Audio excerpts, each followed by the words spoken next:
Pipeline बघा, ही एक pipeline, ही एक पाईपलाईन, हे सगळ्या पाईपलाईन. आता एक पाईपलाईन याची पाण्याची बघा, ती फळ दिसते ना, हे पाहिजे याच्यामध्ये पाणी पिलं का कोंबड्या आपोआप पाणी येते, ऑटोमॅटिक आहे. आणि त्याच्यानंतर ही खाद्याची पाईपलाईन आहे. जसं कोंबड्या खाद्य खायला तसं त्याच्या पाईपलाईनमुळं ऑटोमॅटिक ते खाद्य येतात. आणि ह्या कोंबड्या कोणत्या सगळ्याला चिकन आवडतं का नाही? सरळ फोटो काढू द्या. नाक दाबते, फोटो घ्या सर. आपण नाक दाबतो, वास आला म्हणून, पण आपण हे खातोय, खातो का नाही? डॉक्टर बी आपल्याला सांगतात चिकन खा, त्याच्यात कॅल्शियम असतं, आहे की नाही? आणि रस्सा पेतो का नाही आवडीनं? आवडीनं वाव खातो. कोणी म्हणतो मला लेग पीस पाहिजे, लेग पीस आहे का नाही? हा. तुमच्या वरात एखादं बारीक असतं का नाही?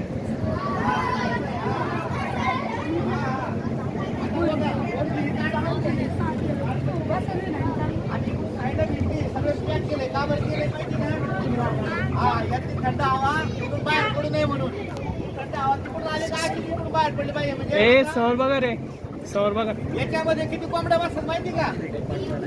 17,000. किती? पण आता इथे थोड्या का ठेवल्या? तुम्ही येणार आहेत आज बघायला म्हणून थोडे ठेवल्या. या काल जाणार होत्या, पण तुम्हाला बघायला यायचे म्हणून नुसती पोटरी मोकळी दाखवायला नको म्हणून थोड्या कोंबड्या तुमच्यासाठी बघायला ठेवल्या. या कोंबड्या आज तुम्ही गेले का आज संध्याकाळी जाणार आहे सगळ्या. आलं लक्षामध्ये?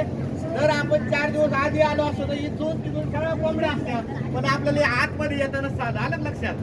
जेवढ्याच कोंबड्या आत असतात तेवढंच आपल्याला आत येता येईल का? आणि बाहेरून दिसलं पण नसतं आपल्याला. दिसलं असतं का? कारण सगळीकडून पॅक मध्ये. म्हणून मुद्दामून तुम्हाला थोड्या कोंबड्या ठेवल्यात आणि बाकीची जागा मोकळी केली तुम्हाला आत येण्यासाठी, म्हणून आजचा दिवस निवडलाय. आलं लक्षात? आजचा दिवस का निवडलाय?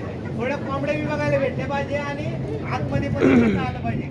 आता तुम्हाला परवा दिवशी येताना सगळी माहिती लिहून आले. देशी पोल्ट्री कशी असते, साधी पोल्ट्री कशी असते, देशीमध्ये वातावरण थंड कसं केलं जातं. त्याच्यामध्ये अजून एक वैशिष्ट्य, साधी जर पोल्ट्री असते तर याच्यात 8-10 हजार पक्षी बसतील, पण देशी पोल्ट्रीमध्ये त्याच्या डबल पक्षी बसतात. किती? डबल पक्षी बसल्यामुळे त्याचा फायदा पण आपल्याला जास्त मिळतो ना. हा, आणि कमी दिवसात वाढ होते. त्याच्यात मर होत नाही जास्त. कोंबड्या जास्त मरतात का? नाही, कारण यंदा जास्त गरम पण होत नाही, जास्त थंडी पण वाजत नाही. थंडीमध्ये हेच वातावरण असतं आणि गरमीमध्ये पण हेच वातावरण असतं. हे तुम्हाला कोणाला काही प्रश्न विचारायचा आहे का? मालकांचं नाव विचार. तुमचा परिचय सांगा, तुमचं नाव वगैरे सांगा, म्हणजे आमच्या कोणाला लिहित आहे. कसं फायदेशीर आहे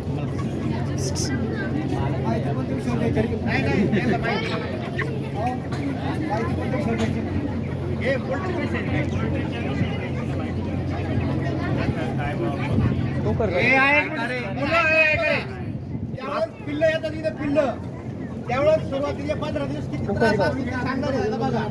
काय काय करावं लागतं? पक्षी आणून सोडले म्हणजे होत नाही, पण त्याला भरपूर आजोबा असतो बघा, ते सांगतील.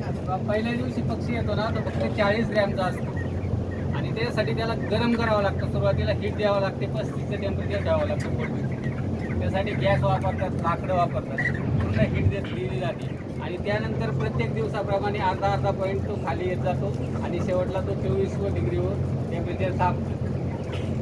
एवढं टेम्परेचर ते मायनसमध्ये घ्यावं लागतं, प्लसमधून. आणि याच्यात काय असतं, त्याच्यात त्या टेम्परेचर दिल्यामुळं पक्षी फास्ट तयार होतो. देशी पोल्ट्रीचा हाच फायदा असतो ओपन बेडचा. टेम्परेचर मेंटेन करता येतं, त्याच्यासाठी फॅन असतात, कुलिंग असतात. आणि पूर्ण टेम्परेचर मेंटेन केल्यामुळं 35 दिवसात हा 2.5 किलोचा पक्षी तयार होतो, 40 ग्रॅमपासून. तुम्ही विचारा ना, पक्षी किती 45 दिवस ते 50 दिवस लागतात पक्षी तयार व्हायला. बरं, आता याचं जेवढं तुम्ही बाहेर तेवढं वजन किती राहतं सरासरी? 2.5 किलो प्लस. 2.5 किलोच्या वर. 2.5 किलोपेक्षा जास्त. एका पक्षाचा 2.5 किलो, कमीत कमी 2.5 सरासरी.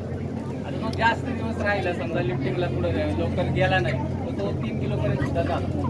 पण लिफ्टिंगचा पेक्षा 2.5 किलो. 2.5 किलो हा, म्हणजे तो वाढत जातो लिफ्टिंग झाले. पिल्लं कुठून आणतात? पिल्लं कंपनी देते. कंपनी कुठं? कंपनी कुठलीही घेऊ शकतो आपण. मार्केटमध्ये भरपूर कंपन्या आहेत आपण सेट बांधल्यानंतर 10 कंपन्या आपल्यापर्यंत येतात. आपल्याला कुठं जायची गरज नसते. यांची पिल्लं जी आहे त्यांचं ना आहे. ही अंड्यातून तयार होतात तर कशी तयार होते ते आता अंड्यातूनच तयार होतात, पिल्लं अंड्यातूनच तयार होतात, पण ती कंपनीत मशीनद्वारे तयार मशीनद्वारे. होतात. हा. त्याला काही गावरान कोंबडीवाली आज अंडी उभवावं लागत नाही. ते मशीनमध्येच उगवली जातात. ते मोठ्या लेवल बँड असतात, लाखांनी कोटी तुमच्याकडून हे काय किलो भावाने जाते नाही ते आपल्याला किलोप्रमाणे नसते. याला काय असतं, पोल्ट्रीवाल्याला आहे ना 1 किलो पक्षी तयार करायला तुम्हाला 10 रुपये मिनिमम. त्याच्यात तुमचे रिझल्ट चांगले आले 15-16 रुपयापर्यंत 1 किलोला तुम्हाला पैसे मिळणार, किंवा कमी रिझल्ट आले तुम्हाला 7-8 रुपयापर्यंत खाली जाते. तुमचे रिझल्ट कमीत कमी 10 रुपये मिळतात 1 किलो तयार करण्यासाठी. प्रश्न विचारले का? आता बघा या पोल्ट्रीमध्ये 17-18 हजार पक्षी बसतात.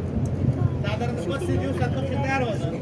आता तुमच्या मनात एक शंका आली असायला पाहिजे ना की एवढ्या कोंबड्यांचे किती पैसे भेटतात. तुम्ही त्याला विचारा ना. खाद्य कंपनी देते का? खाद्य कंपनी देतो, पक्षी कंपनी देतो, आपल्याला फक्त मेडिसिन आणि मेंटेनन्स बाकी जाऊ. आता हे पोल्ट्री 17-18 हजारचे पक्षी बसतात. काका. याचा साधारणतः निव्वळ नफा किती होतो? निवड नफा आता पूर्ण कंपनी देताना आपल्याला 5 लाखाच्या आसपास चेक जातो. 4.5-5-6 लाखापर्यंत निघतो. आणि त्यात तिला आपला खर्च असतो 1.5 ते 2 लाख, म्हणजे 3-3.5 लाख रुपये नफा निघतो. म्हणजे बघा 35 दिवसात 3 ते 3.5 लाख रुपये मिळतात या पोल्ट्रीमध्ये. अशी अजून एक पोल्ट्री शेजारी 2 किती झाले 2 पोल्ट्रीचे 7 लाख रुपये. किती दिवसात? 35 दिवसात. याच्यासाठी तुम्हाला इंजिनियर व्हायचे का, डॉक्टर व्हायचे का, किंवा लय मोठे शिक्षण घ्यायचे का, असं काही नाही. तुम्हाला जर व्यवसाय करायचा असेल तर तुम्ही एखाद्याकडून मार्गदर्शन घेतलं कंपनीकडून किंवा अशा लोकांकडून तर तुम्ही सुद्धा भविष्यात असा व्यवसाय चालू करू शकता. महिन्याला किती कमवू शकता? 7 लाख 2 पोल्ट्र्यांची. एक जरी चालू केली तरी 3.5 लाख, याच्या 8 चालू केली तरी 1.5 लाख, त्याच्या अजून कमी केली तरी 70-80 हजार रुपये महिन्याला. अलग लक्षात. म्हणजे असं काही नाही एवढीच मोठी झाली म्हणजे असं काही नाही. सुरुवात करताना थोडी करायची. भविष्यात तुम्हाला असे अनेक व्यवसाय या व्यवसायाला अशी भेट द्या, बघून या, म्हणजे तुम्हाला पण माहिती मिळत जाईल. विचार ना प्रश्न. व्यवसाय कधी सुरू केला? व्यवसायाची सुरुवात केव्हा केली? सुरुवात केलेले 3-3.5 वर्ष झाले. तुमचं नाव काय? नाव संजय जाधव. अडचण यांचं नाव संजय जाधव. यांची मुलं आपल्या शाळेत काम शिकायला. करताना तुम्हाला कोणते अडचणी येतात? काम करताना अडचण अशी काहीच नसते. अडचण काय असते, फक्त वेळेत काम करावं लागतं हे, आणि कधी कधी प्रॉब्लेम येतो, माणसं उपलब्ध नसतात, तेवढीच अडचण असते. याच्यात अडचण काहीच नसते. याच्यात काम सुद्धा जास्त वेळ नसतं. सकाळी 2 तास, संध्याकाळी 2 तास काम असतं, दिवसभर काम नसतं. कोणते दिवसभर याच्यात काही पाहायचं नाही. सगळं ॲटो सिस्टम असतं एसीला. सकाळी 2 तास काम करायचे, संध्याकाळी 2 तास काम करायचे. आता किती लोक आहेत कामाला? खाद्य टाकायला दिसते, बोटाली भांडी दिसतात ना त्याला, त्याच्यात खाद्य भरून ठेवलं जातं. त्यात 20 ते 25 कोणी बसतात. हा, ज्या तुम्हाला लेग पीस आवडतं, लेग पीस. हा, लेग पीस हे बघा, हे लेग पीस बघा मागून.